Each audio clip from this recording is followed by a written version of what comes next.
এই মাটি শহীদ শরীফ উসমান হাদি রহমাতুল্লাহ আলাই, আমার দেশের এই মাতৃভূমির এই ইমানদার যুবকের নাম আগামী 1000 বছর পরেও শ্রদ্ধার সাথে কলিজায় কলিজায় স্মরণ হবে।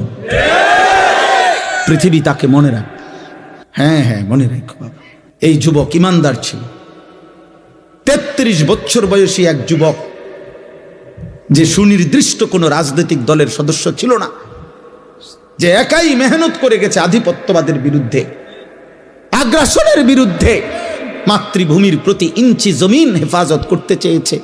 তার সামর্থ্যের সবটুকু দিয়ে সে বলেছে, সে পাক্কা নামাজি ছিল, 5 ওয়াক্ত নামাজ পড়ত, ফজরের নামাজ প্রতিদিন জামাতে পড়ত, ফজরের নামাজ ক্যাম্পেইন করত, সাথীদেরকে ফজরের নামাজের জন্য উঠাইতো, ফজরের নামাজের বন্ধুদেরকে সাথে নিয়ে এরপরে ঢাকা 8 সংসদীয় আসনে ওয়ার্কিং করত প্রতিদিন ফজরের নামাজের পরে। তুমি খবরে দেখো, তুমি শুনো,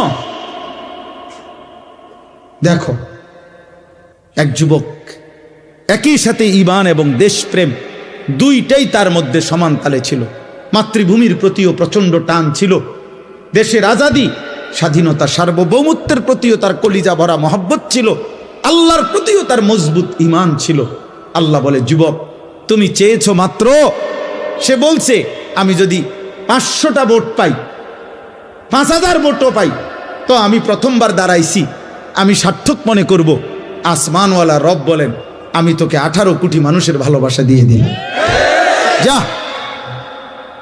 গোটা মাটির ভালোবাসা দিয়ে দিলাম। তুমি যুবক চেয়েছো 500 ভোট, আলহামদুলিল্লাহ।